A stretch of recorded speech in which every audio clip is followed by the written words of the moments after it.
ಮಂಗಳೂರು ನಗರದ ಕೇಂದ್ರ ಭಾಗದಲ್ಲಿ ಕ್ರೀಡಾ ಚಟುವಟಿಕೆ ಮಾಡಲು ಇರೋದು ಒಂದೆರಡು ಮೈದಾನಗಳು ಮಾತ್ರ. ನೆಹರು ಮೈದಾನದಲ್ಲಿರುವಂತಹ ಫುಟ್ಬಾಲ್ ಮೈದಾನದ ಸಮೀಪದಲ್ಲೇ ಇದೀಗ ತಾತ್ಕಾಲಿಕ ಮಾರುಕಟ್ಟೆ ನಿರ್ಮಾಣಕ್ಕೆ ಸಿದ್ಧತೆಗಳು ನಡೀತಾ ಇದೆ. ಇದೀಗ ಈ ಪ್ರದೇಶದಲ್ಲಿ ಮಾರುಕಟ್ಟೆ ನಿರ್ಮಿಸಲು ಅವಕಾಶ ಕೊಡಬಾರದು ಅಂತ ದಕ್ಷಿಣ ಕನ್ನಡ ಜಿಲ್ಲಾ ಫುಟ್ಬಾಲ್ ಅಸೋಸಿಯೇಷನ್ ದಕ್ಷಿಣ ಕನ್ನಡ ಜಿಲ್ಲಾಧಿಕಾರಿಗಳಿಗೆ ಮನವಿಯನ್ನು ಸಲ್ಲಿಸಿದೆ.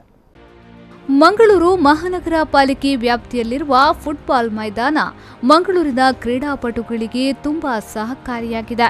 ಮಾತ್ರವಲ್ಲದೆ ಅನೇಕ ಫುಟ್ಬಾಲ್, ಕ್ರಿಕೆಟ್ ಪಂದ್ಯಾಟಗಳು ವಿವಿಧ ಸಂಘ ಸಂಸ್ಥೆಗಳಿಂದ ಆಯೋಜಿಸಿಕೊಂಡು ಬರ್ತಿದ್ದಾರೆ.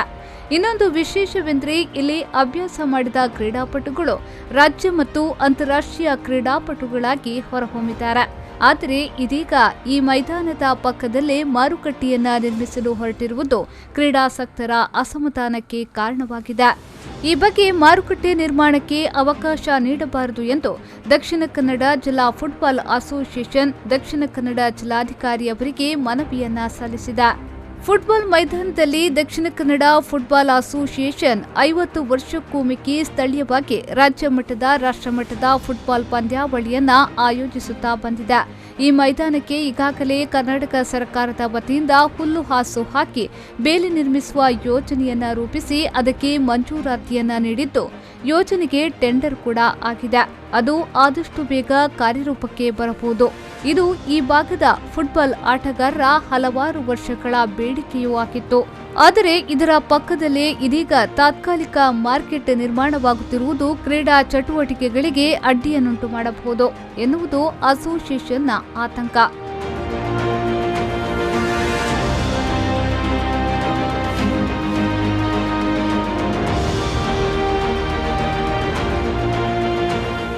ಇನ್ನು ಈ ಬಗ್ಗೆ ಮಾತನಾಡಿದ ದಕ್ಷಿಣ ಕನ್ನಡ ಜಿಲ್ಲಾ ಫುಟ್ಬಾಲ್ ಅಸೋಸಿಯೇಷನ್ ಅಧ್ಯಕ್ಷ ಡಿಎಂ ಅಸ್ಲಾಂ ಅವರು, ಈ ಮೈದಾನಕ್ಕೆ ಹುಲ್ಲು ಹಾಸು ಹಾಕಿ ಬೇಲಿ ನಿರ್ಮಿಸುವ ಯೋಜನೆಯನ್ನ ರೂಪಿಸಿ ಆದಷ್ಟು ಬೇಗ ಕೆಲಸ ಪ್ರಾರಂಭವಾಗುವ ಬಗ್ಗೆ ನಾವು ಕಾತರದಿಂದ ಎದುರು ನೋಡುತ್ತಿದ್ದೇವೆ. ಈ ಸಂದರ್ಭದಲ್ಲಿ ಇಲ್ಲಿ ಮಾರುಕಟ್ಟೆ ವ್ಯವಸ್ಥೆ ಮಾಡುವುದನ್ನು ನಾವು ವಿರೋಧಿಸುತ್ತೇವೆ.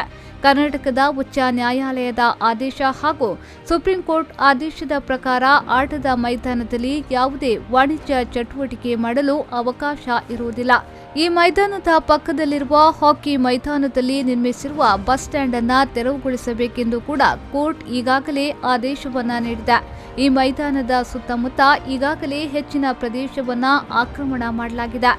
ಈಗ ಫುಟ್ಬಾಲ್ ಮತ್ತು ಕ್ರಿಕೆಟ್ ಮೈದಾನ ಮಾತ್ರ ಉಳಿದಿದ್ದು ಇಲ್ಲಿ ಮಾರುಕಟ್ಟೆ ನಿರ್ಮಿಸಿದ್ರೆ ಕ್ರೀಡಾ ಪ್ರೇಮಿಗಳಿಗೆ ತಮ್ಮ ಕ್ರೀಡಾ ಚಟುವಟಿಕೆ ಮಾಡುವುದರಿಂದ ವಂಚಿತರಾಗಲಿದ್ದಾರೆ ಎಂದು ಬೇಸರ ವ್ಯಕ್ತಪಡಿಸಿದರು.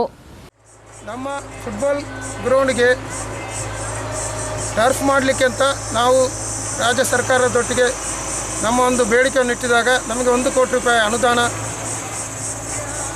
ಆಗಿದೆ. ಅದರಿಂದ 50 ಲಕ್ಷ ರೂಪಾಯಿ ಸುಮಾರು ಗ್ರೌಂಡ್ಗೆ 50 ಅನುದಾನ ಬಂದಿದೆ. ಈಗ ಅದನ್ನು ಇಟ್ಟು ಸಹ ಅದನ್ನು ಯಾವುದನ್ನು ಗಮನಕ್ಕೆ ತೆಗೆಯದೆ ಈಗ ಕೆಲಸ ಇಲ್ಲಿ ಆಗ್ತಾ ಉಂಟು. ನಾವು ಯಾವ ಕಾರಣಕ್ಕೂ ಇದು ಆಗಬಾರ್ದು ಅಂತ ಹೇಳೋದು. ಯಾಕೆಂದರೆ ಹಾಕಿ ಗ್ರೌಂಡ್ ಇದ್ದಂಥ ಗ್ರೌಂಡನ್ನು 1 ವರ್ಷಕ್ಕೆ ಅಂತ ತಾತ್ಕಾಲಿಕ ಬಸ್ ಸ್ಟ್ಯಾಂಡ್ ಮಾಡಿ ಈಗ ಸುಮಾರು 20 ವರ್ಷ ಆಗ್ತಾ ಬಂತು. ಯಾವುದೇ ಬಸ್ ಸ್ಟ್ಯಾಂಡನ್ನು ಇಲ್ಲಿ ನಿರ್ಮಾಣ ಆಗಲಿಲ್ಲ. ಈ ಜಿಲ್ಲಾಡಳಿತ ಆಗಲಿ ಮಂಗಳೂರು ಮಹಾನಗರ ಪಾಲಿಕೆಯಿಂದ ಅದಕ್ಕೆ ಬೇಕಾದ ಒಂದು ಸ್ಥಳವನ್ನು ಕಂಡುಹಿಡಲಿಕ್ಕೆ ಆಗಲಿಲ್ಲ. ಈಗ ಸಹ ಅದು ಇಲ್ಲಿ ಮೈದಾನದಲ್ಲೇ ಇದೆ. ಹಾಕಿ ಆಟಗಾರರಿಗೆ ಯಾವುದೇ ನಮ್ಮ ದೇಶದಲ್ಲಿ ನಮ್ಮ ರಾಷ್ಟ್ರೀಯ ಕ್ರೀಡೆ ಆಗಿದ್ದಂಥ ಹಾಕಿಗೆ ಇಲ್ಲಿ ಯಾವುದೇ ಒಂದು ಬೆಳೆ ಇಲ್ಲದ ಆಗಿದೆ. ಆ ಗ್ರೌಂಡನ್ನು ಸಹ ಖಾಲಿ ಮಾಡಲಿಲ್ಲ.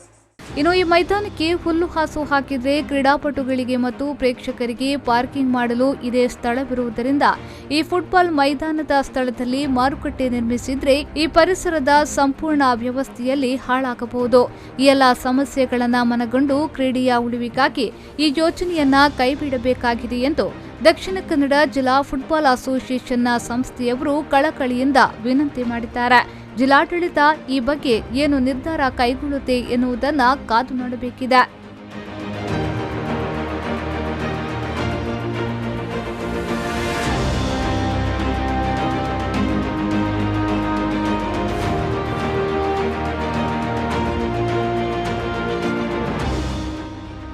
ಶರತ್ ಸಾಲ್ಯಾನ್, ವಿ4 ನ್ಯೂಸ್ 24/7 ಮಂಗಳೂರು.